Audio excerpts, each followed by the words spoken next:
Assalamualaikum warahmatullahi wabarakatuh. Bismillah, alhamdulillah, salatu wassalamu ala rasulillah wa ala alihi wa sahbihi wa kulli man tabi'ahu bi ihsan ila yaumil qiyamah ma ba'da. Alhamdulillah, kesempatan pagi hari ini kita bisa melanjutkan kembali ngaji kitab kita Aqidatul Awam, mudah-mudahan diridhai oleh Allah, menjadi ilmu yang barokah, manfaat fid dunya wad dunya wal akhirah, amin Allahumma amin. Kita awali terlebih dahulu dengan berdoa bersama-sama. Bismillahirrahmanirrahim. Nawaitu ta'alluma li naili ridallahi wa izalatil jahli an nafsi wa ghairihi wa li syukrin ni'mati wa li ihya'id dini biniyatin shadiqatin ma'at tawakkuli. Nawaitu ta'alluma li naili ridallahi wa izalatil jahli an nafsi wa ghairihi wa li syukrin ni'mati wa li ihya'id dini biniyatin shadiqatin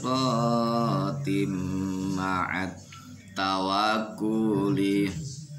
Nawaitu ta'alluma li naili ridallahi wa izalatil jahli an nafsi wa ghairihi wa li syukrin ni'mati wa li ihya'id dini biniyatin shadiqatin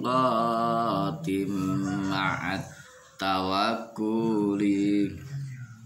Bismillahirrahmanirrahim. Ila hadratin Nabil Mustafa Rasulillah Muhammadin sallallahu alaihi wasallam wa ala alihi wa azwajihi wa dzurriyyatihi junudi wa ansarihi jamil ikhwani minal anbiya wal mursalin wal awliya wa syuhada was sholihin wal khulafa'ir rasyidin wal ulama'il amilin jami'il malaikatil muqarrabin wa khususan la hadrati masyayikhina masyayikhil kiram wa asatidina asatidil kiram jamil musannifin wal muallifin khususan hasal hadrati muallif hadzal kitab Syekh Ahmad al-Marzuki jami'i talamidina syaulillahi ta'ala lahumul fatihah. Alhamdulillahirabbil alamin.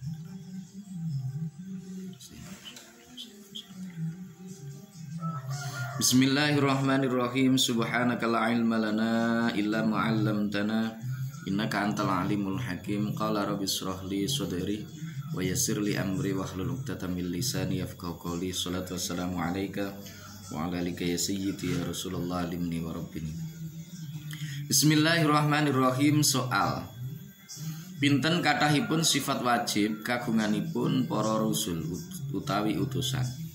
Jawab, wonten sekawan setunggal sifat fatona tegesipun limpat, kali sifat sidik tegesipun temen, tiga sifat tabligh tegesipun datengaken dhateng perkawis ingkang dipun perintah datengaken dumateng makhluk, sekawan sifat amanah tegesipun dipun pitados dene syai dipun nggih punika arsala anbiya dzawi fatana bisidqi wa tablighi wal amanah. Ada berapa sifat wajib bagi para rasul? Jawab, ada 4. Yang pertama yaitu sifat fatonah. Rasul itu cerdas.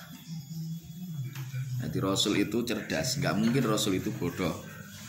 Yang kedua, Rasul itu punya sifat sidik, bisa dipercaya. Jujur ya, bukan dipercaya.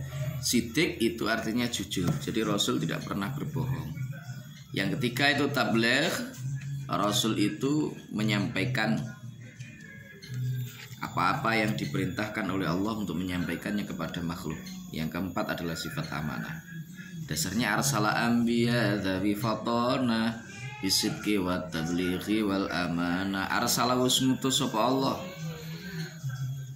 Arsala wis ngutus sapa Allah anbiya ing pira-pira nabi. Dzawi fatanatin kang anduweni sifat limpat. Bisidqi sartane temen wat tablighi lan nekaaken dawuh wal amanati lan kena den percaya. Jadi para rasul, utusan-utusan Allah Subhanahu wa taala itu punya 4 sifat wajib. Pertama, sifat fatonah, rasul itu cerdas. Gak mungkin yang namanya rasul itu bodoh. Rasul itu cerdas, fatonah, dia mampu untuk menyelesaikan sesuatu dalam waktu singkat dan tepat. Jadi beda dengan orang yang pinter.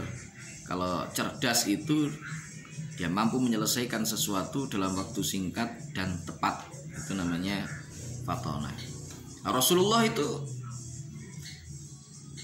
cerdas luar biasa.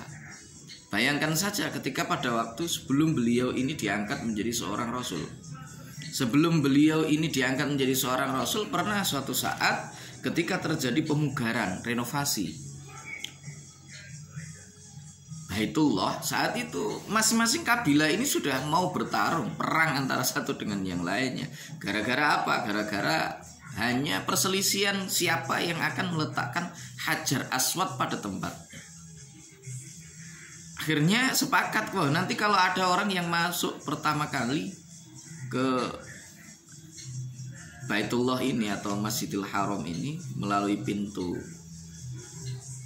Arafah kalau tidak salah, maka dia yang akan menjadi hakim dalam persoalan ini. Akhirnya benar, ternyata yang masuk adalah beliau Rasulullah. Begitu yang masuk itu adalah Rasulullah Shallallahu Alaihi Wasallam, maka Rasul diminta untuk menghakimi bagaimana kemudian cara Rasulullah untuk menyelesaikan itu. Langsung Rasulullah beber serban, kemudian Hajar Aswad ditaruh di atasnya. Masing-masing kepala suku kabilah itu diminta untuk ngangkat bareng-bareng, sementara yang meletakkan itu adalah beliau Rasulullah Shallallahu Alaihi Wasallam. Ini kalau bukan orang cerdas nggak mungkin. Saat tiba di Madinah, penduduk Madinah berebut ingin supaya Rasulullah Shallallahu Alaihi Wasallam itu tinggal di rumahnya.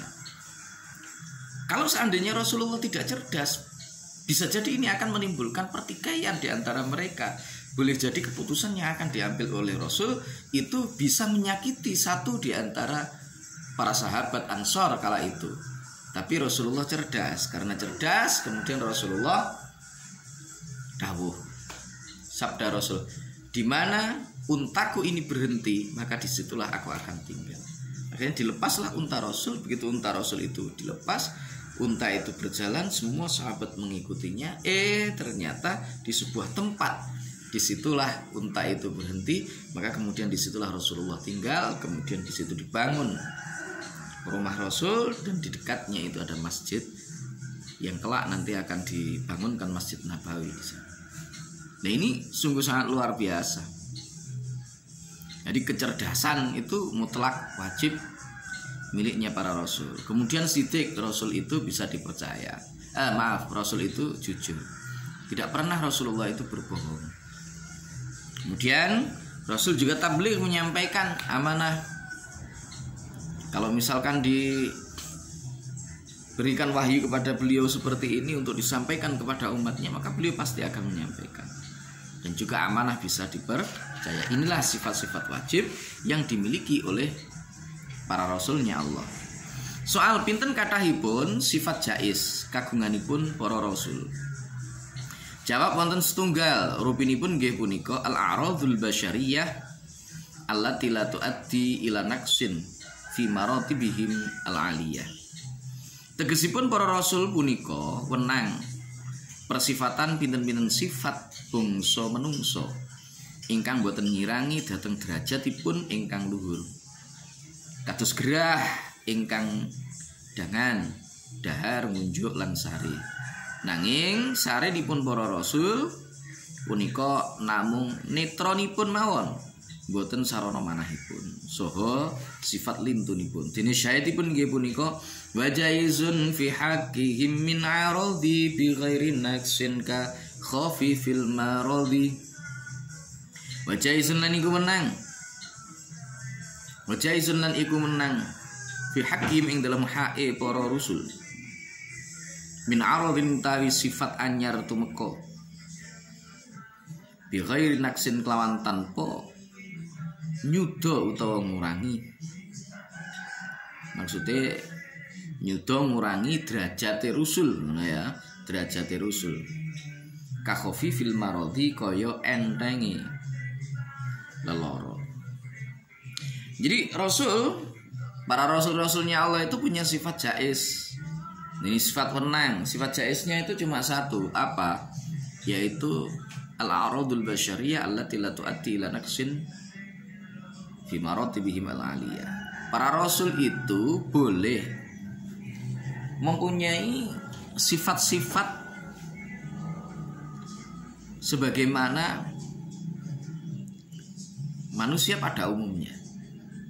Jadi para rasul itu yang duweni sifat-sifat kamanungsan. Rasul itu juga makan, Rasul itu juga minum, Rasul itu juga sare, Rasul itu juga sakit dan lain sebagainya. Jadi sifat-sifat kemanusiaan yang itu tidak mengurangi atau menurunkan derajat dari Rasul atau utusan-utusan Allah Subhanahu wa ta'ala. Jadi jangan dibayangkan kalau sudah menjadi Rasul, menjadi seorang Nabi terus orang mangan, orang ngombe, ya ndak gitu.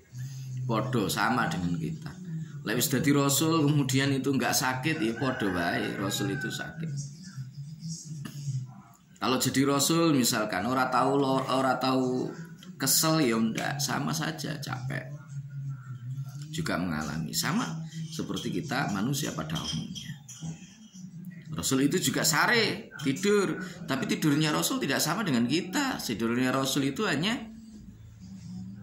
matanya yang terpejam, tetapi hatinya senantiasa ingat kepada Allah, zikir kepada Allah. Kalau kita kan beda. Kalau kita begitu tidur ya wes selalu sembarangi. Makanya perlu kadang-kadang waktunya sholat aja bablas kita itu. Kenapa ya? Karena kita ini beda dengan para Rasul. Derajat kita beda dengan Rasul.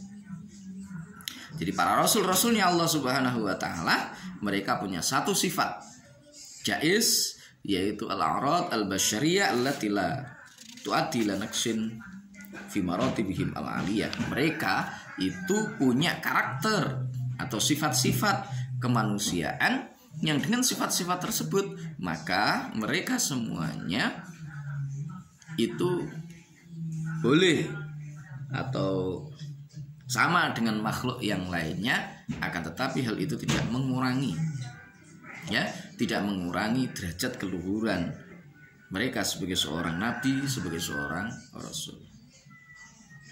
Soal para rasul punika punapa wonten ingkang nglampahi dosa. Saunggul pundi antawisipun para rasul lan para malaikat? Jawab, para rasul punika dipun reksa saking nglampahi dosa. Sami ugi dosa alit utawi dosa ageng. Sami ugi saderengipun dados utusan utawi sak sampunipun dados utusan. Kados kareksanipun para malaikat. Lan para rasul punika langkung unggul katimbang para malaikat. Dene utusan utawa rasul ingkang paling unggul inggih punika Kanjeng Nabi Muhammad sallallahu alaihi wasallam, salajeng Kanjeng Nabi Ibrahim, salajeng Kanjeng Nabi Musa, salajeng Kanjeng Nabi Isa, salajeng Kanjeng Nabi Nuh alaihi wassalam. Para rasul ingkang kasebat ing inggil punika kalebet ulul azmi, tegesipun utusan ingkang sabar saha kiyat nanggung masyaqqat. Dene syaitipun inggih menika ismatuhum kasa iril malaika wajibatun wa fadalul malaika. Ismatuhum utawi kareksani para rusul Ismatu mutai kareksane para rasul kasa iril malaikati halih kaya sekerine pira-pira malaikat iku wajibatun wajib apa ismatuhum. Iku wajibatun wajib apa ismatuhum. Wa fadlu lan padha ngungkuli sapa rusul. Wa fadlu lan padha ngungkuli sapa rusul al malaikata ing pira-pira malaikat. Soal semua rasul atau utusan Allah itu apakah semuanya itu ada yang melakukan dosa? Dan juga unggul mana antara rasul dan juga para malaikat? Jawab, semua rasul mulai dari Mbah Nabi Adam alaihi salam sampai Nabi Yuna Muhammadin sallallahu alaihi wasallam, Gusti kita Kanjeng Nabi Muhammad sallallahu alaihi wasallam, itu semuanya maksum. Maksudnya bagaimana? Dijaga oleh Allah dari melakukan perbuatan-perbuatan dosa. Jadi para nabi, para rasul itu semuanya maksum. Mereka dijaga oleh Allah Subhanahu wa taala dari perbuatan-perbuatan dosa. Apakah pernah melakukan kesalahan? Pertanyaan itu mungkin lumrah aja ya. Jadi apakah para rasul itu pernah melakukan kesalahan? Kalau kesalahan mungkin, tapi tidak sampai pada dosa. Dan ketika mereka melakukan kesalahan, maka Allah mengingatkan. Jadi salah itu diingatkan oleh Allah. Itulah makna maksum. Jadi ya ayyuhan nabiyyu, misalnya di dalam Al-Quran itu disebutkan ya ayyuhan nabiyyu, apa itu saya lupa ya.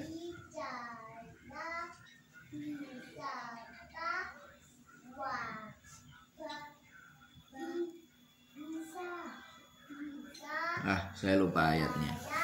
Jadi di dalam Al-Quran itu pernah juga disebutkan cerita tentang Rasulullah Shallallahu Alaihi Wasallam ketika beliau itu sedang jagongi tamu, ada seorang yang buta datang kepada Rasul. Abasa wa tawalla an ja'ahul a'ma. Ya, ada seorang buta datang kepada Rasulullah. Nah, karena Rasul itu sedang menjagongi orang yang mulia, lantas ya Rasul itu mukanya agak masam begitu ya. Tetapi kemudian itu ditegur oleh Allah Subhanahu wa taala. Meskipun itu sesungguhnya ya bukan merupakan sebuah dosa, hanya sekadar kurang senang begitulah, mungkin seperti itu. Tapi yang perlu harus kita ketahui, yang datang itu ada orangnya buta. Jadi kalau orangnya buta berarti di situ dia tidak tahu apa yang dilakukan atau yang terjadi pada pribadi Rasulullah Shallallahu Alaihi Wasallam. Gitu ya. Nah, jadi para nabi, para rasul itu semuanya maksum, dijaga oleh Allah Subhanahu wa taala. Jadi mereka nggak ada yang melakukan dosa, tidak ada yang melakukan dosa. Hatta Nabi Yuna Adam alaihi salam. Lah, gimana Mbah Nabi Adam itu kok sampai makan buah khuldi, padahal itu kan dilarang oleh Allah. Wala taqrabu hadhihi syajarata fatakuna minadh dhalimin. Jangan kalian mendekati buah khuldi ini. Kalau kalian mendekati, maka sudah termasuk dalam orang-orang yang zalim. Nah, dalam konteks itu sesungguhnya kita kalau mau mengkaji kembali pada ayat yang menjelaskan wa idz qala rabbuka lil malaikati inni ja'ilun fil ardi khalifah qalu ataj'alu fiha may yufsidu fiha wa yasfiku dima. Ternyata Mbah Nabi Adam itu sebelum beliau diciptakan itu sudah ditakdirkan untuk berada di dunia. Bukan di surga tempatnya. Jadi Mbah Nabi Adam itu ketika hendak diciptakan, Allah sudah berfirman kepada para malaikat bahwa Mbah Nabi Adam ini nanti akan ditempatkan di bumi.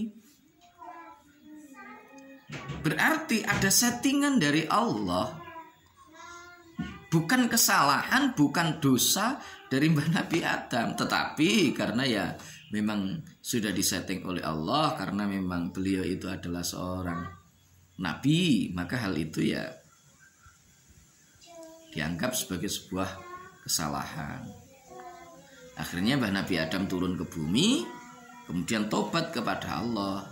Rabbana zalamna anfusana wa illam taghfir lana wa tarhamna lanakunanna minal khasirin. Itu ya. Jadi para nabi, para rasul semuanya maksum, dijaga oleh Allah Subhanahu wa taala. Mereka semuanya tidak ada yang melakukan dosa. Lebih utama mana antara nabi dan para malaikat? Malaikat itu nggak pernah berbuat maksiat. Jadi yang namanya malaikat itu mereka tidak pernah berbuat maksiat. Alaiha malaikatun ghiladun syidadun la ya'sunallaha ma amarahum wa yaf'aluna ma yu'marun.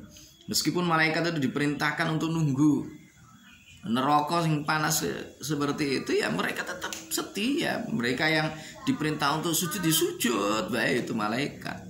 Mereka yang diperintahkan untuk tasbih terus membaca tasbih, dan seterusnya dan seterusnya. Tetapi antara malaikat dengan manusia, dengan rasul, jelas itu mulia rasul. Kenapa demikian? Allah menitipkan nafsu di dalam diri manusia, sementara malaikat itu nggak punya nafsu. Malaikat itu wajar kalau misalkan dia tidak pernah melakukan kesalahan, karena memang Allah tidak menitipkan nafsu di dalam dirinya. Sementara manusia ada nafsu di dalamnya. Begitu manusia itu ada nafsu, maka tantangannya itu akan jauh lebih besar. Jadi seseorang yang meraih sebuah prestasi, sebuah kesuksesan karena adanya perjuangan yang sangat luar biasa, tentu itu nilainya akan lebih tinggi dibandingkan dengan mereka yang meraih tanpa ada sebuah perjuangan. Anaknya orang kaya misalkan, atau anaknya seorang pejabat, mereka bisa menduduki jabatan tinggi. Mengapa mereka bisa menduduki jabatan tinggi? Karena mungkin ayahnya, karena mungkin bapaknya atau ibunya. Tapi anaknya orang miskin, dia sampai pada jabatan yang tinggi, dia nggak punya relasi di situ, tetapi dia mampu untuk mencapai sebuah kedudukan yang sangat luar biasa. Itu justru nilainya akan lebih tinggi dan lebih unggul. Nah, disitulah luar biasanya. Jadi ketika Allah Subhanahu wa taala mengangkat pribadi para rasul, rasul-rasul itu punya tantangan yang begitu luar biasa dalam hidupnya. Tantangan dari umatnya, dihina-hina oleh umatnya, ditentang dakwahnya. Itu justru mengangkat derajat beliau karena kesabaran, ketabahan beliau dalam menerima cemoohan, menerima ujian. Nah, ini semakin menunjukkan tingkat kualitas dari imannya itu sangat luar biasa. Nah, jadi para rasul itu mereka semuanya maksum, dijaga oleh Allah Subhanahu wa taala dari melakukan perbuatan-perbuatan dosa. Juga para nabi dan rasul itu mereka lebih utama bila dibandingkan dengan para malaikat, meskipun para malaikat itu tidak pernah melakukan kesalahan, karena para malaikat itu tidak punya nafsu, mereka tidak punya keinginan sebagaimana keinginan manusia. Ya. Nah, untuk kali ini cukup. Kita lanjutkan di pertemuan yang berikutnya. Kita tutup dengan berdoa bersama-sama. Bismillahirrahmanirrahim. Allahumma anfa'na bima 'allamtana wa 'allimna ma yanfa'una wa zidna ilma wa na'udzu bika min hali ahlin nar. Alhamdulillahi ala kulli hal. Allahumma anfa'na bima 'allamtana وعلمنا ما ينفعنا وزدنا علما ونعوذ بك من حال أهل النار الحمد لله على كل حال اللهم انفعنا بما علمتنا وعلمنا ما ينفعنا وزدنا علما ونعوذ بك من حال أهل النار الحمد لله على كل حال. Baik, terima kasih. Semoga bermanfaat dan senantiasa diridhai oleh Allah Subhanahu wa taala.